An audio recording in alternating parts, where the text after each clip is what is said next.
अगली खबर छत्तीसगढ़ के एमसीवी से है, जहां 15 जुलाई मनैनगढ़ निवासी मनीष गुप्ता उर्फ महेंद्र गुप्ता के घर हाल ही में आयकर विभाग की टीम सर्वे के लिए पहुंची थी, लेकिन अब इस मामले में नया मोड़ आ गया है। मनीष गुप्ता ने एक तथाकथित पत्रकार पर गंभीर आरोप लगाते हुए कहा कि उसमें उन्हें बदनाम करने और खबरों की एवज में 3 लाख रुपए की मांग की। मनीष गुप्ता का दावा है कि आयकर विभाग के सर्वे के दौरान उनके घर से कोई भी आपत्तिजनक दस्तावेज या सामग्री बरामद नहीं हुई।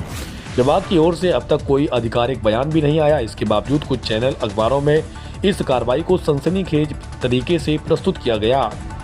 संवाददाता मनीराम सोनी की रिपोर्ट। इनकम टैक्स के विभाग के अधिकारी आए थे सर्वे करने, क्या मामला था? और सोशल मीडिया में कुछ चैनलों के द्वारा अफवाहें फैलाई जा रही हैं, क्या कहेंगे आप?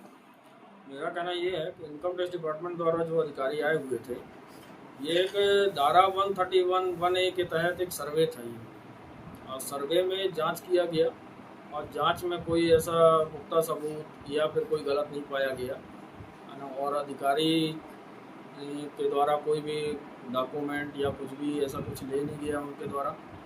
और ये जो पत्रकारों के द्वारा ये जो सोशल मीडिया पर अफवाहें चलाई जा रही हैं, ये सरासर झूठ है, ठीक है। और पत्रकारों द्वारा जो गलत चीज़ें इन पे लिखा गया है कि फर्जी रिफंड या लोगों की आईडी और पासवर्ड का दुरुपयोग किया गया, तो मैं बताना चाहूँगा कि लोगों की आईडी और पासवर्ड आप दुरुपयोग कर ही नहीं सकते जब तक वो सामने वाला अपना डॉक्यूमेंट नहीं देगा या फिर सामने वाला आधार OTP नहीं देगा, तब तक उसका लॉगिंग नहीं होगा या फाइल नहीं होगी। सारा कुछ वो कस्टमर की जानकारी पर ही होता है और कस्टमर जब सामने होता है तभी उसी के सामने फाइल किया जाता है पूरा डिटेल लेकर, और डिटेल देने के बाद सारा कुछ फाइल करने के बाद उनको एक्नॉलेजमेंट दिया जाता है। ऐसा ही काम होता है। और ये जो पत्रकार लोग जो डाले हुए हैं इसमें कि फर्जी रिफंड किया गया है, तो ये सब सरासर झूठ है।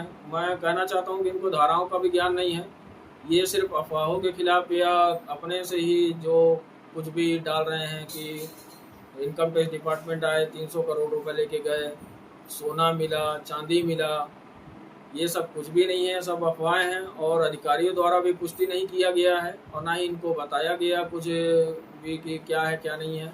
और ये पत्रकार सोशल मीडिया पर खुद ही लिख रहे हैं कि अधिकारियों द्वारा पुष्टि नहीं हुई है।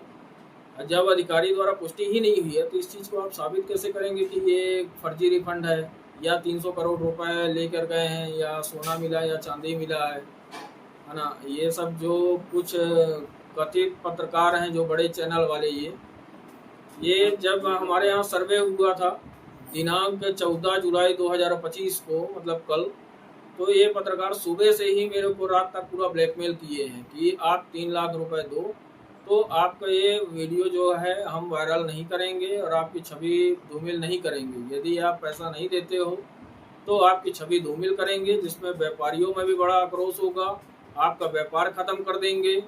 और कुछ आस पड़ोस के लोग भी हैं जो कि इस चीज़ में मिले हुए हैं और उनके कहने पर ही ये सब हुआ। और ज़बरदस्ती दबाव बनाया गया मुझे सुबह से, और कई हमारे परिचित लोग हैं उनसे भी दबाव बनाया गया। और इसमें पूरा गवाह मौजूद है और गवाही देने के लिए भी तैयार हैं कि इन्होंने डिमांड किया मेरे से 3 लाख रुपए के लिए।